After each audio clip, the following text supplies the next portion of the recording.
Evangelho de João, capítulo de número 2, a partir do verso 1, se você achou só para eu saber, diga amém. Diz assim o texto sagrado: 3 dias depois houve um casamento em Caná da Galileia. A mãe de Jesus estava ali. Jesus e seus discípulos também haviam sido convidados para o casamento. Tendo acabado o vinho, a mãe de Jesus lhe disse: eles não têm mais vinho. Respondeu Jesus: que temos nós em comum, mulher? A minha hora ainda não chegou. Sua mãe disse então aos serviçais: façam tudo o que ele lhes mandar. Ali perto havia 6 potes de pedra do tipo usado pelos judeus para as purificações cerimoniais. Em cada pote cabia entre 80 e 120 litros. Disse então Jesus aos serviçais: encham os potes com água. E eles encheram até a borda. Então disse: agora levem um pouco ao encarregado da festa. Alguma versão bíblica possivelmente que você tenha vai dizer: leve ao mestre-sala da festa. E eles levaram. E assim o encarregado da festa provou a água que fora transformada em vinho, sem saber de onde este viera, embora o soubessem os serviçais que haviam tirado a água. Então chamou o noivo e disse: todos servem primeiro o melhor vinho, e depois que os convidados já beberam bastante, o vinho inferior é servido, mas você guardou o melhor para o final. Feche teus olhos por um momento. Senhor Jesus, pedimos a Tua graça, o Teu favor, a Tua misericórdia, porque nós estamos diante da Tua palavra nesse momento. Senhor, o meu desejo é que eu não atrapalhe o andamento desse culto, mas eu contribua para que os meus irmãos e eu possamos sair daqui com a certeza de que o Senhor falou aos nossos corações. Por isso, Jesus, me esconde atrás da cruz, que a gente consiga, Deus, achar em nome de Jesus nessa palavra o Teu fluir e o Teu direcionamento, e que os meus irmãos até se esqueçam do mensageiro, mas não se esqueçam da mensagem. É a oração que eu faço a Ti em nome de Jesus. Amém e amém. Amém. Queridos, esse texto que nós lemos é um texto que vai relatar um milagre operado por Jesus. Milagre esse que nós o conhecemos como a transformação da água em vinho. É claro que esse não foi o único milagre que Jesus operou. Só para os irmãos terem uma ideia melhor, apenas nesse Evangelho de João, o evangelista João vai listar pelo menos 14 milagres que Jesus operou. É claro também que não é apenas no Evangelho de João que existem milagres relatados que Jesus operou.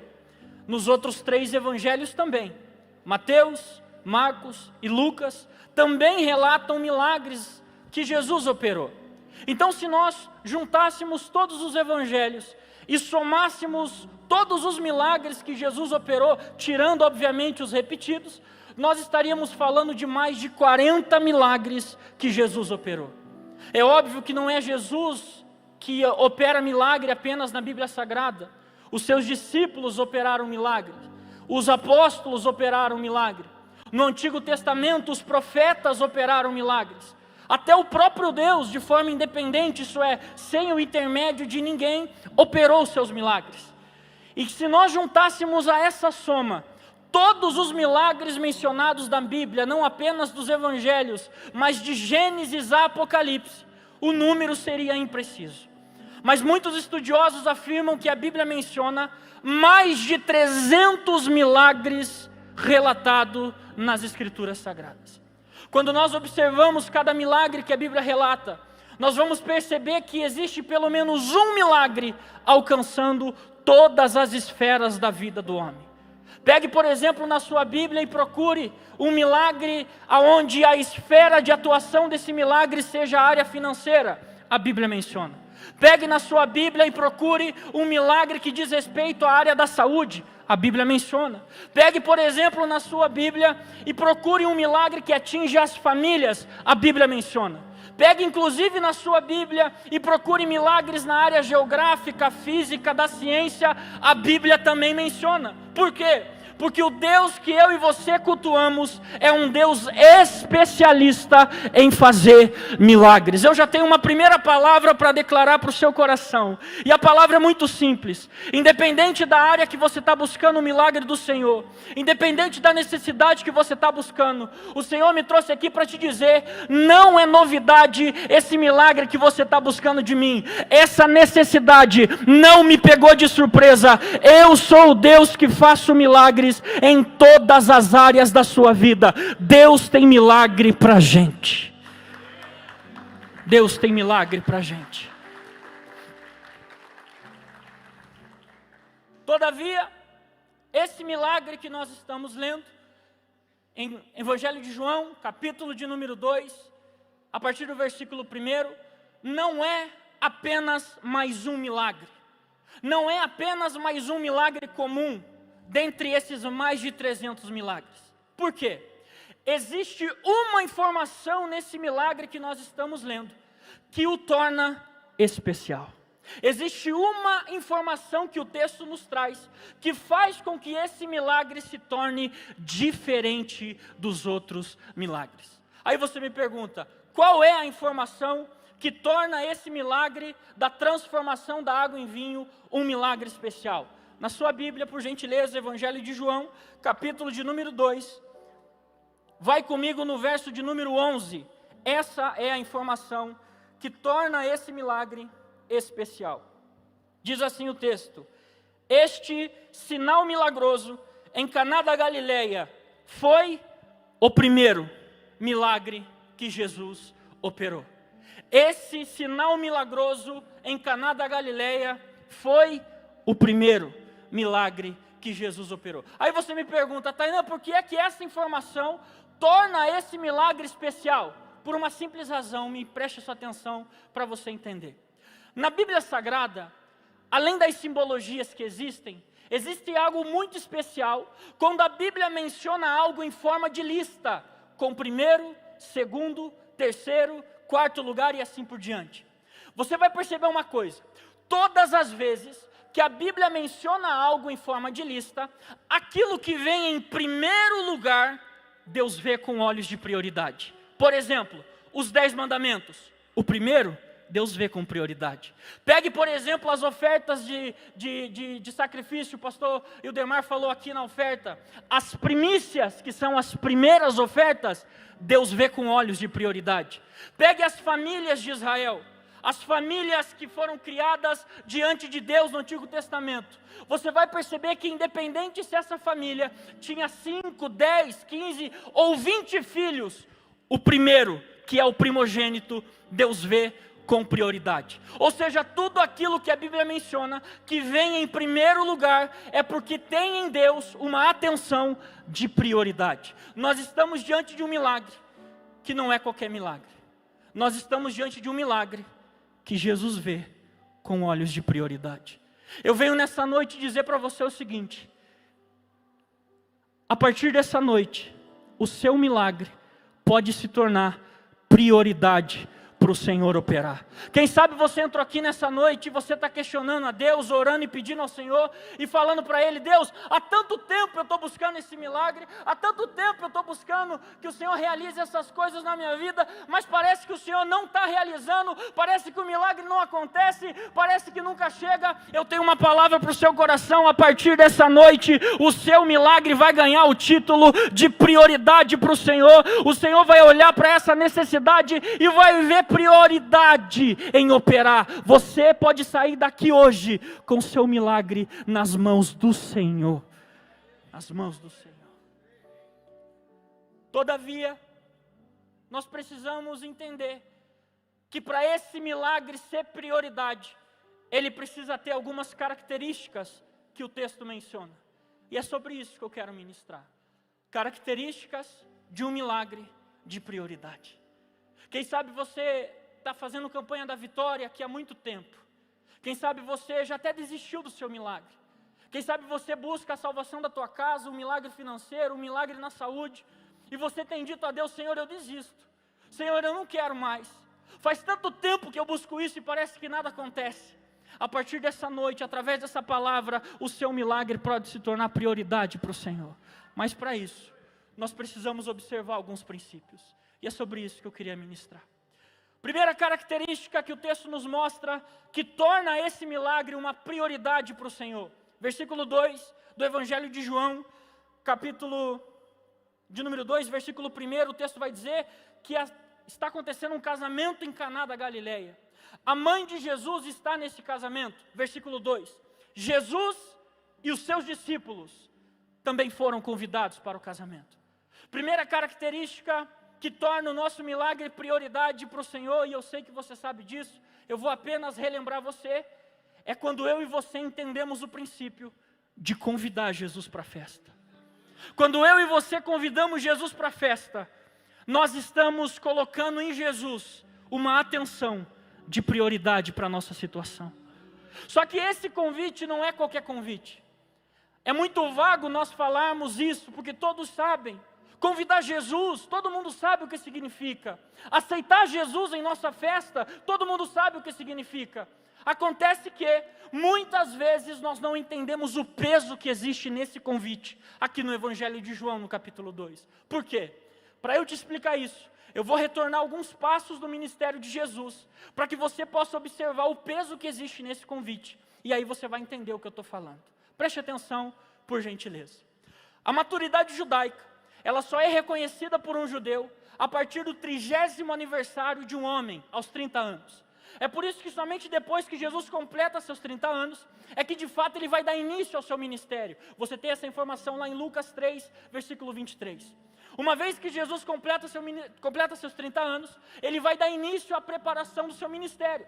E o primeiro passo que Jesus dá em direção a essa preparação é justamente ir até o Rio Jordão para ser batizado pelo seu primo, João Batista, que está batizando uma grande multidão. Você tem essa informação lá em João capítulo 1, a partir do versículo 32, a partir do versículo 29, para você ler a história de forma mais completa. Você conhece o texto, Jesus se batiza, o céu se abre, ouve-se do céu uma voz do próprio Deus dizendo: Tu és meu filho amado que me dá muita alegria. O Espírito Santo desce sobre ele em forma de pomba, e assim se concretiza o batismo de Jesus. Logo em seguida, a Bíblia fala que Jesus sai do Rio Jordão, vai até o deserto para passar um período de consagração, período esse que nós conhecemos como a tentação do deserto, onde Jesus vai passar por 40 dias e 40 noites, sendo provado e tentado pelo diabo. Lucas capítulo 4, a partir do verso 1, você acompanha essa história. Passados 40 dias, a Bíblia fala que Jesus retorna novamente para a cidade, onde ele vai começar a fazer a integração dos seus primeiros discípulos. Mateus capítulo 5, versículo 18. E é lá que ele chama Pedro, é lá que ele chama Tiago, e é lá que ele chama João. Então, uma vez que agora Jesus tem os seus seguidores, ele decide agora ir para Cesareia, que é conhecida como Cesareia de Filipe, justamente o lugar onde ele vai encontrar Filipe e Natanael. Você acompanha isso lá em João capítulo 1, a partir do versículo 42. Então Jesus tem um encontro com Natanael, com Felipe, e eles integram o ministério do discipulado de Jesus. Então Jesus tinha 3 discípulos, agora com mais 2 ele tem 5. E agora é interessante a gente observar. Por quê? Porque Jesus juntou para si seguidores. Jesus tem diante de si seguidores. E o que Jesus faz com esses seguidores? Mateus capítulo 5, versículo 22, se não me falha a memória, versículo 18, se não me falha a memória. Lucas capítulo 5, versículo 18, a Bíblia fala que Jesus pega os seus seguidores e leva à sinagoga. Preste atenção.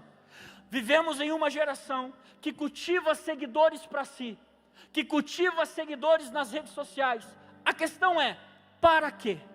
Por que nós juntamos seguidores nas redes sociais? Por que nós queremos gente seguindo a gente? Jesus nos ensina para nos levar a uma autoridade espiritual. A Bíblia fala que os discípulos então vão para a sinagoga e começam a participar desse culto. Você conhece a história. O culto está acontecendo, a Bíblia diz que Jesus é dado uma oportunidade a ele para ler os escritos. Ele lê uma passagem de Isaías, fecha o pergaminho, entrega o pergaminho, fica em silêncio, se levanta depois de um certo tempo e diz: hoje se cumpriu a profecia de que eu acabei de ler. A Bíblia fala que os judeus ali naquela sinagoga ficam enfurecidos com tamanha blasfêmia que Jesus fala, pegam Jesus pelo braço, expulsam Jesus da sinagoga, ameaçam jogar ele do alto do templo, pegam em pedras para atacar Jesus, mas nada disso acontece. E é nesse contexto que nós chegamos no Evangelho de João capítulo 2. 3 dias depois, houve um casamento em Caná da Galileia. Repare numa coisa, em nenhum momento do ministério de Jesus, desde que ele começou a estar em evidência na sociedade, em nenhum momento o que Jesus fez mereceu destaque de fato. Por quê? Ele esperou a maturidade dos 30 anos, como todo judeu que queria se tornar mestre esperava. Ele foi batizado, mas a Bíblia fala que grandes multidões iam até João Batista para ser batizado. Ele foi para o deserto para ser tentado pelo diabo, mas a Bíblia menciona tribos de judeus indo para o deserto, inclusive para morar. Pesquise com calma em casa depois o grupo dos essênios, que possivelmente é o grupo que criou João Batista. Então até então Jesus não está fazendo nada de diferente. Ele começa a juntar seguidores, mas grandes mestres da época também juntavam seguidores. Jesus vai à sinagoga com seus discípulos, mas todo mundo também ia à sinagoga. Então até então não existe nada de destaque que Jesus fez, a não ser uma coisa: ele foi expulso da sinagoga. Ou seja, quando o convite chega para Jesus, o currículo de Jesus é esse: um homem que está se tornando mestre, que está até sendo reconhecido, mas em nenhum momento você vai ver Jesus fazendo algo de fato relevante aos olhos da sociedade. Jesus não operou nenhum milagre, Jesus não fez sinal nenhum, Jesus não fez nada de maravilhoso e esplendoroso.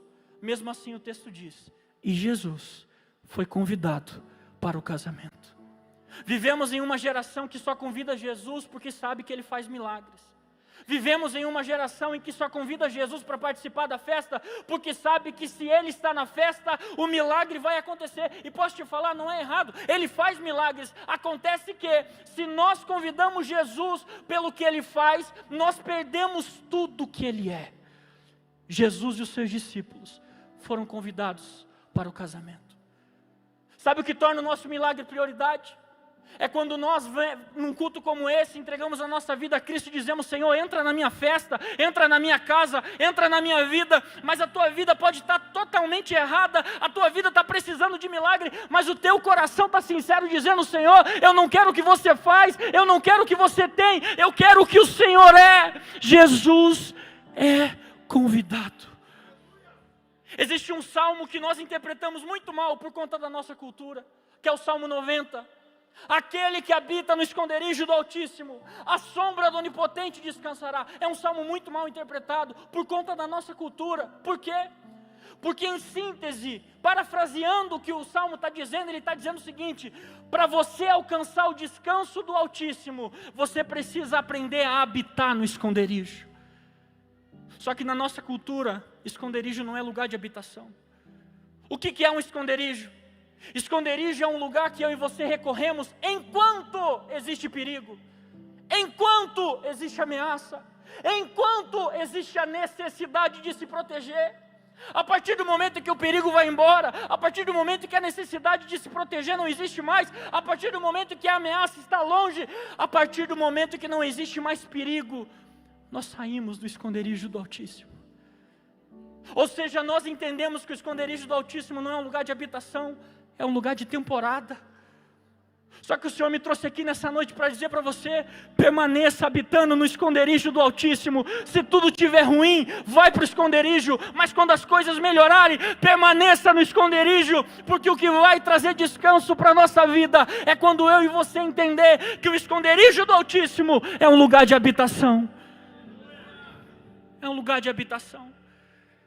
E Jesus e os seus discípulos foram convidados para o casamento. Outro detalhe interessante desse texto é que não diz que apenas Jesus foi convidado. O texto diz Jesus e os discípulos. Vamos lá? Jesus e os discípulos. Olha que interessante. Por que é interessante? Porque é totalmente contra o que nós vivemos. Abre o YouTube depois em casa e veja. Tanto de gente: eu aceito Jesus, os discípulos não. Eu aceito Jesus, a igreja não. Só que eu tenho uma palavra para entregar para o seu coração. O que faz o milagre acontecer é quando nós entendemos que o milagre se torna prioridade para Jesus. Mas para o milagre se tornar prioridade para Jesus, não basta apenas aceitar Jesus, tem que aceitar os discípulos. Não existe evangelho sem discípulo, não existe evangelho sem igreja. Não adianta você querer viver uma vida debaixo da tua própria autoridade, debaixo da tua própria senioridade. Não existe. Para você entender o que é prioridade para Jesus, é só você entender que Ele só vai na festa que os discípulos estão. Jesus e os discípulos foram convidados para o casamento. O que torna o nosso milagre prioridade, quando nós entendemos que convidar Jesus não é pelo que Ele faz, e sim pelo que Ele é. Não é pelo fazer dele, sim pelo ser dele. E além disso, não é apenas Ele, é aceitar os discípulos. Jesus e os discípulos. O interessante é que o texto também vai mencionar que o milagre acontece diante dos discípulos. Sabe por que muitas vezes o milagre não acontece na nossa história? Porque nós queremos o milagre, mas não queremos testemunhar diante dos discípulos. Nós queremos que o milagre chegue na nossa história, mas nós queremos um milagre pessoal e individual. E o Senhor está dizendo para você, não. A vida cristã é coletiva, é em unidade, é junto. Jesus e os discípulos foram convidados para o casamento.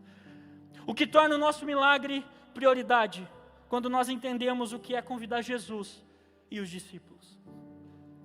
O que torna o nosso milagre prioridade, número 2, é quando nós entendemos que Jesus estando na festa, independente de quem nos abandone, é o essencial. E da onde que eu tirei essa informação? Preste atenção, redobre a sua atenção para você entender. O texto contém um milagre explícito, a transformação da água em vinho. Porém, esse milagre ele só é manifestado mediante a uma necessidade. Qual é a necessidade? O vinho acabou. Então nós estamos diante de um milagre que vem em decorrência a uma necessidade. Acontece que diante dessa necessidade, muitas informações são jogadas para nós. A primeira delas, eles não têm mais vinho. E por que é importante nós observarmos essa informação? Primeiro motivo, porque nós sabemos que o fim do vinho numa festa de casamento do primeiro século simbolizava uma vergonha muito grande. Por quê? Porque as festas de casamento do povo judeu duravam de 7 a 14 dias. 14 dias para quem tinha mais dinheiro, 7 dias para quem não tinha tanto dinheiro. Só que essas festas longas não eram para ostentação. Não. Por que eram? Eram porque os parentes dos convidados, dos noivos, ou melhor dizendo, os convidados, vinham de regiões distantes. Então eles vinham de regiões distantes para participar do casamento. Lembrando que não existia Uber, não existia avião, não existia nada disso. Eles iam a pé, levando a caravana, levando o filho, levando o servo, levando o irmão, levando o pai, levando a mãe. Então essa caminhada durava muito tempo, é por isso que as festas eram um pouquinho mais longas, para que todos pudessem participar. Então quando alguém chegava de longe para participar dessa festa, comida e bebida não era ostentação, era necessidade. Você tinha que ter, porque eles estavam vindo de longe, eles precisavam se alimentar para que eles pudessem ir embora depois. Então o fim do vinho significa uma vergonha muito grande. Só que existe mais um detalhe. E lendo um livro chamado Os Segredos Culturais do Evangelho de João, eu entendi, um livro que eu super recomendo. Sabe o que é? O fim do vinho contém um peso além do que nós estamos acostumados a entender. Por quê? Para exemplificar isso, eu vou te mostrar um exemplo da nossa cultura atual e você vai entender. Vamos supor que você está na sua casa, na quinta-feira, chega a tua esposa, ou teu esposo, o teu cônjuge do trabalho, e diz para você: o meu chefe vai fazer aniversário, a gente vai lá no sábado prestigiá-lo. Naquele momento que teu cônjuge chama você para participar de um aniversário do chefe do teu cônjuge que você não conhece, não sabe de quem é, não conhece ninguém lá, primeira coisa que você vai fazer, tentar achar uma desculpa para não ir. Depois que não existe mais essa desculpa, você vai. Só que quando você chega nessa festa, você já chega pensando: que horas eu vou embora? Você não quer estar lá, você não conhece ninguém, então você permanece na festa porque a tua esposa conhece. Então a festa acontece, a cerimônia acontece, todo mundo dá risada, todo mundo se diverte, e você fica com aquele sorrisinho, achando que está enganando todo mundo, dizendo, que legal, mas você está dizendo, eu queria estar em casa, no meu sofá, assistindo o jogo do Paraná Clube. Não era para rir agora, pastor, agora não, agora forçou. Então você está entediado naquela festa. Você quer ir embora daquela festa, mas existe um momento que você espera muito. Qual é o momento? Quando eles cantam o parabéns. Cantou o parabéns, irmão, você pode ir embora. No momento em que eles dizem, vamos cantar parabéns, o teu coração se alegra, porque você sabe que depois do parabéns, você vai poder ir embora daquela festa. Por quê? Porque o parabéns, mesmo que não seja verbalizado, indica que a cerimônia acaba ali. A partir dali é informal. A partir dali é festa, é comida, é bebida, é risada, é piada. Então todos que vão a uma festa de aniversário, apenas para cumprir protocolo, fica até o parabéns. A partir do parabéns, vai embora. É por isso que quando você está em um aniversário e o parabéns é cantado, você vê um monte de gente se levantando e indo embora. Eles foram por causa de protocolo. Cantou parabéns? Acabou. Agora preste atenção. No primeiro século, enquanto existia um casamento, também existia um ritual que dizia que o protocolo acabou. Sabe qual era o ritual? Era quando a comida ou a bebida acabava. Então, além de ser uma vergonha muito grande, muitas pessoas não tinham mais a necessidade de estar ali. Muitas pessoas, quando receberam a informação de que não tinha mais vinho, estou indo embora. Estou indo embora. Então o fim do vinho significa o fim da festa. O que torna o nosso milagre prioridade? É quando nós entendemos o diálogo de Jesus com Maria. Maria chega para Jesus e diz, eles não têm mais vinho, o vinho acabou, a festa acabou, o protocolo acabou. Jesus olha para Maria e diz, o que tenho eu contigo? Em outras palavras, Jesus está falando, ei, eu não vim por causa disso, eu vim por causa dos noivos. O que tenho eu com essa informação? E daí se depois que o vinho acabar, as pessoas se levantam e vão embora da festa? E daí se o fim do vinho significa o fim da festa? Eu permaneço nessa festa. Sabe o que torna o nosso milagre prioridade? É quando nós entendemos que independente das pessoas que abandonam a nossa festa porque o vinho acabou, Jesus continua sentado ali. Deus me trouxe aqui para declarar uma palavra para o seu coração. Muitas vezes, enquanto havia vinho na sua vida, lembrando que vinho significa alegria, abundância, prosperidade, enquanto existia vinho, você via as pessoas celebrando, você via as pessoas à tua volta, mas a partir do momento em que o vinho acabou, muitas pessoas se levantaram, começaram a sair da sua vida, e você começou a dizer, eu não quero que essa pessoa me abandone, só que o Senhor me trouxe aqui nessa noite para dizer para você, independente se as pessoas te abandonaram porque o vinho acabou, o Senhor continua sentado nessa festa, o Senhor continua nessa festa com você. Deixa que eles vão embora, permaneça com Jesus, permaneça com Jesus. O que torna o nosso milagre prioridade é quando nós entendemos que a presença dEle é que basta. Quem sabe você entrou aqui nessa noite e você vem sofrendo solidão. Quem sabe você entrou aqui nessa noite e você tem questionado a Deus, dizendo, Senhor, olha o tanto de gente que tem me abandonado, olha o tanto de gente que tem ido embora da minha vida, e o Senhor está dizendo, deixa que eles vão. Muitas vezes o Senhor permite o vinho acabar para fazer um filtro nos nossos relacionamentos. Não questione se Deus está te deixando sozinho, Ele permanece com você ao seu lado, Ele permanece na festa. Se as pessoas te abandonam por causa do vinho, Ele está lá. Se as pessoas estão deixando você sozinho, Ele continua lá. Sabe quando nós entendemos que o nosso milagre é prioridade? É quando nós desfrutamos e entendemos que a presença de Jesus é a que basta. Tem pessoas aqui que precisam ouvir isso. O vinho só vai ser restaurado depois que houver esse filtro na sua vida. Esse filtro pode ser relacionamentos, esse filtro pode ser vícios, esse filtro pode ser qualquer coisa, e o Senhor está dizendo, enquanto eles não saírem, o vinho não vai ser restaurado. Você lembra de Ló, sobrinho de Abraão? Enquanto Ló permanecia com Abraão, a promessa estava parada. Quando Abraão disse: Ló, toma o teu caminho, a Bíblia fala que Deus no mesmo instante chega para ele e diz: a sua descendência será como as estrelas do céu. Quantos de nós seguramos Ló na nossa casa, dizendo: eu preciso dele, eu quero ele do meu lado, e só nós não sabemos que Jesus está permitindo muita coisa acontecer, para que os Lós nos abandonem, para que a promessa se cumpra. Deixa aí.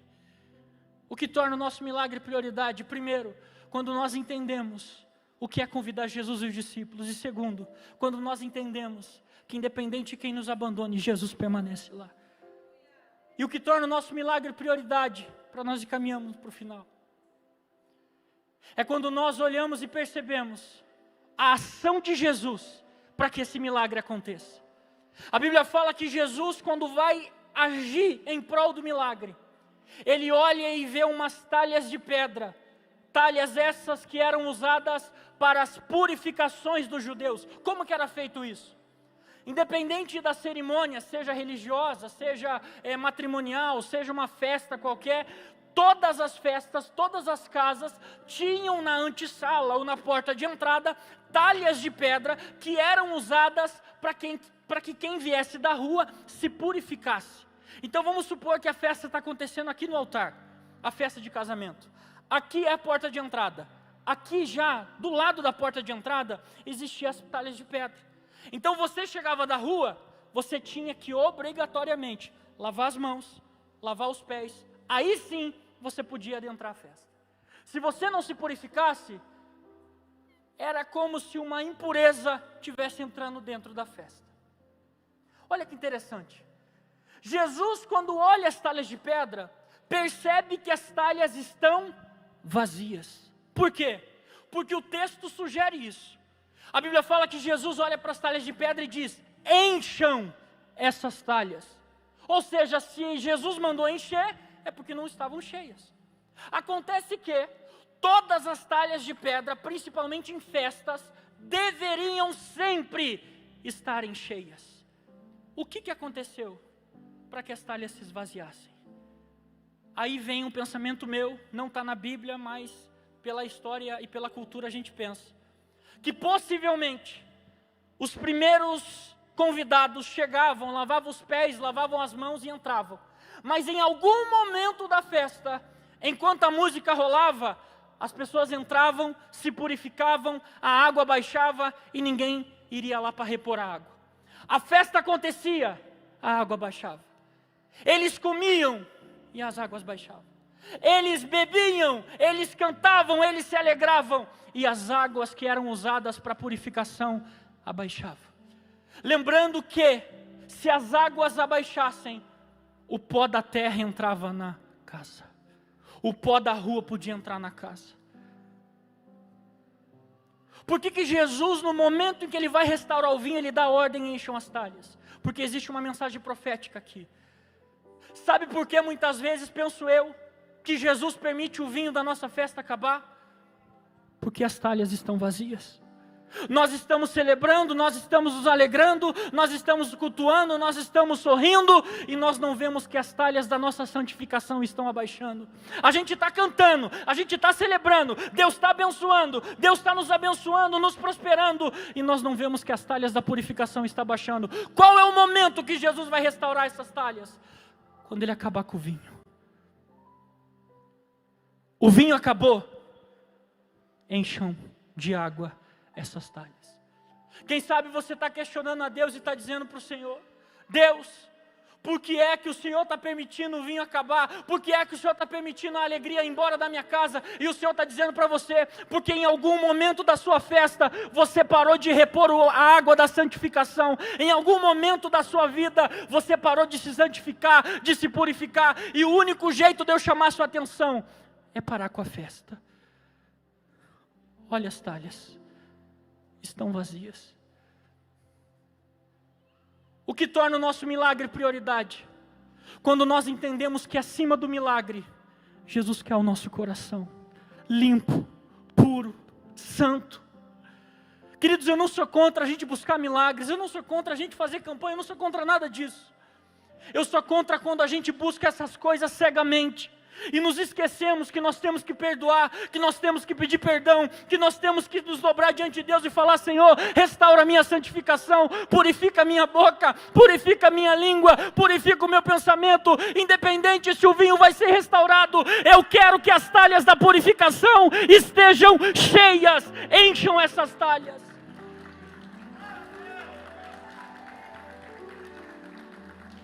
Encham as talhas. Fica de pé comigo.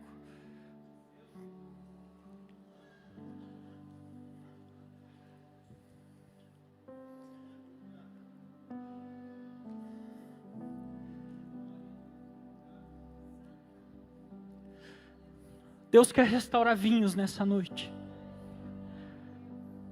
Tem pessoas aqui que não tinham alegria e vão sair daqui alegres. Eu declaro que a alegria vai voltar para a sua vida. Eu declaro que a prosperidade, a abundância vai alcançar a tua vida. Mas acima de tudo, entenda que muitas vezes o vinho falta não é por causa do diabo, é porque a gente deixou as talhas vazias. Para o vinho ser restaurado, Jesus teve que dar uma ordem: encham as talhas. Encham as talhas.